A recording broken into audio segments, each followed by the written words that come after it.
I've been using the OnePlus Open for the last 2 weeks, and it's about time that I give my review on it and whether or not it's still worth buying this late into its life cycle, especially whenever you consider that the Z Fold 6 just came out. So without any further ado, let's go ahead and talk about the OnePlus Open. The OnePlus Open is pushing a year old as it came out in October of 2023, but I don't think that means you should not consider buying it. In fact, I still think it's a great option. The base model of this phone costs $1,699, which is the only model you can get right now. It comes with 512 gigs of storage and 16 gigs of RAM, both of which are more than the Z Fold 6 base model, and actually this has more RAM than any Z Fold 6 you can purchase.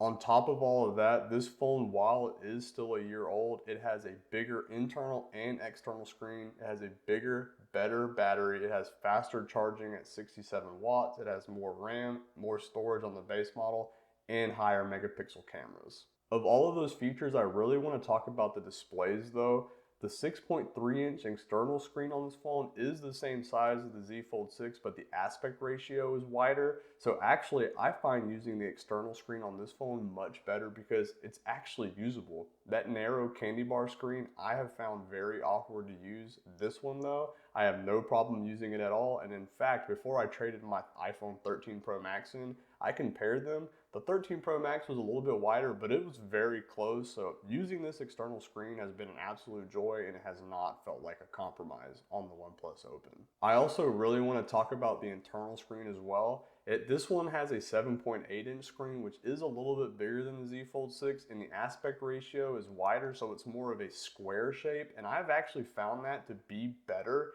The Z Fold series phones are more like a rectangle, which isn't bad, right? But the square shape of the internal screen on this, I've found very nice to use, especially with their multitasking features that this phone has integrated in the software, which we'll talk about later on. Another thing that they really knocked out of the park on this phone is actually the hinge design. It feels very sturdy, so whenever you're opening and closing it, it feels like it's giving you just enough resistance to feel very premium. And another thing about the hinge that they really knocked out of the park is the crease. I mean, whenever you open this phone up, you can't see the crease at all. You have to really try to find it. Typically, if you put it at the right angle with just the right lighting, you'll see a little bit of it, but basically for day-to-day use, you'll never notice it. Another thing is when you're using the phone itself, you actually can't even hardly feel it. Once again, if you're like really trying to feel it, like you can kind of feel it right there in the center of the screen, but they did a great job minimizing the crease on this and making it almost feel and visibly look invisible. The last thing that I want to talk about is actually the speaker system on this phone, because I've watched quite a few reviews and nobody has talked about it. But man, the speakers on this are wonderful. There's 4 speaker grills, but there's actually only 3 speakers, and man, they get super loud and they are very immersive. There's actually a setting in the settings called spatial audio or spatial sound, something like that. But whenever you enable it, it really it just kind of like fills your whole like head area with audio, and it sounds good, man. Like gaming on this with that feature enabled has been phenomenal. And once again, I just think it doesn't get talked about enough, but if you're gonna get this phone, just know that the speakers sound perfect. I actually lied. There's another thing I want to talk about before I get into the software. This phone, while it is thick, it is relatively light. I mean, it's 239 grams, the black model is. I think the green one's 245 grams.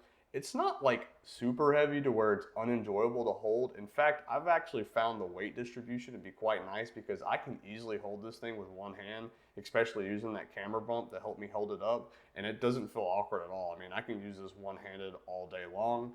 I will say though, it is quite thick. I mean, if you can see that, the width is noticeable, and that camera bump certainly doesn't help either. But at the end of the day, once you get used to it, it's not that bad. And in fact, it feels pretty premium to me. Like the heftiness of it almost makes me just feel like I'm holding something extremely high quality. So it took me like half a day to get used to it and hasn't bothered me since. The software is a topic I see talked about a lot in the comments of videos about this phone.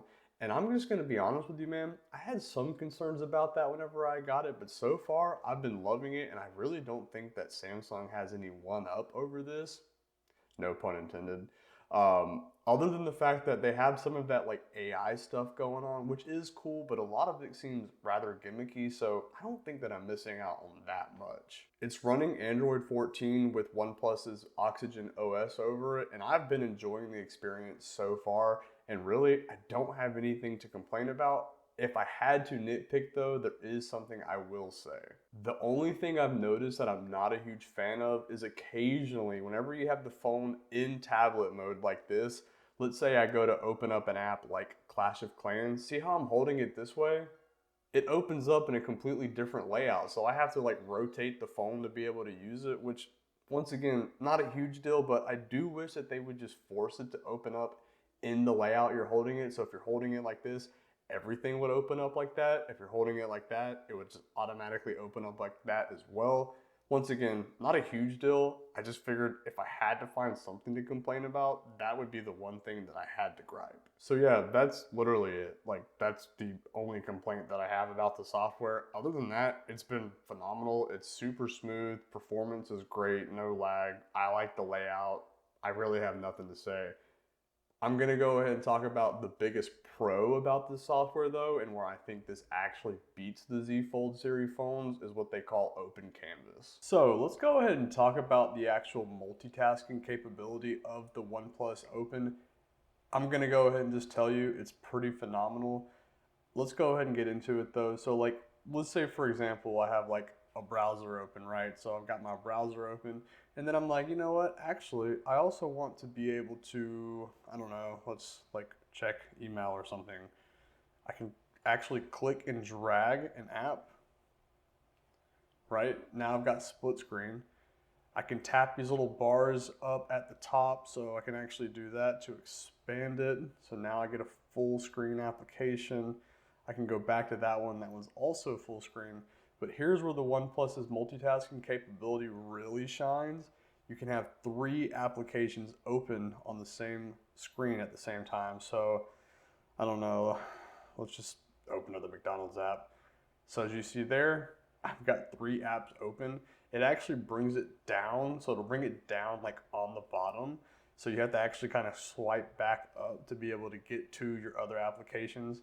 And also, I said swipe, but it's not a swipe, it's actually a tap, which if there was something I wish they would fix or maybe change, if you could just swipe between the apps, that would be really cool. But yeah, man, I mean, this is like really good software. Like having 3 applications open at the same time on the same phone is pretty awesome.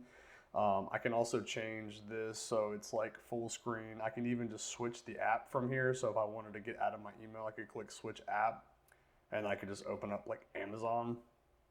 There goes Amazon. I could go back and expand it again, and then I can swap between all of my apps. You can even do this with games. Like you can have 2 games open at one time, or you could have like a game on the bottom and you could have 2 just normal productivity apps up here. So yeah, I mean, the opportunities are like endless with this, and having 3 applications on the screen at once is awesome. And I really, really enjoy that. And I think OnePlus knocked it out of the park with that feature. The last thing that I want to talk about is actually the camera system on this phone. So as you can see here, there's quite a large camera bump. So you're going to be getting 3 lenses. 2 of them are 48 megapixel, 1 is 64 megapixel. The main lens is a 48 megapixel lens. I'll be honest with you, I'm not an expert in photography by any means, but I think the photos look absolutely great. This camera system has Hasselblad technology, which I think really just adds a good color profile to the photos. And I'm gonna put a couple up on the screen so you can check them out. The thing that I noticed the most of these photos though is the colors are really accurate. Sometimes I find them to be maybe a little bit saturated, but nothing too crazy. What I really like though is the detail. I mean, I think that the detail of these photos is really sharp. You can see basically everything until you start getting into some of those higher zoom ranges. I've noticed about 3x zoom, it still looks really good, but anything after that can be hit or miss depending on the lighting situation. But all in all though, like I said, not a professional in photography, but I think the camera system looks great. I'll also quickly talk about the bump. So yeah, like the bump on this is pretty big. Like I'm not gonna deny that.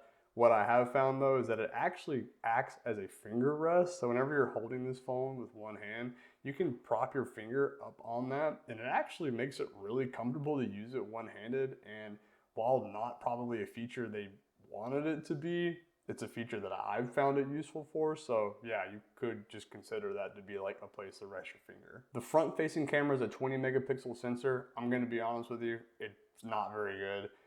I don't think that's a deal breaker though, and the reason why is because this phone can actually allow you to take photos with the back camera like it's a selfie camera. So whenever you have this phone opened up in tablet mode and you have the camera application open, you can actually swap the viewfinder on your external screen. That way you can actually hold the device in front of you, use your back cameras to take selfies with, and then use your external screen as the viewfinder so that you can still see your shot. This was actually a feature I didn't really think about a lot whenever I bought the phone, but now that I've used it and realized how awesome it is, it's one that I really enjoy. And while I did say that the front facing camera isn't very good, I think it really doesn't matter because of this feature. So yeah, in conclusion, I think that this phone is still a great buy even almost a year after release.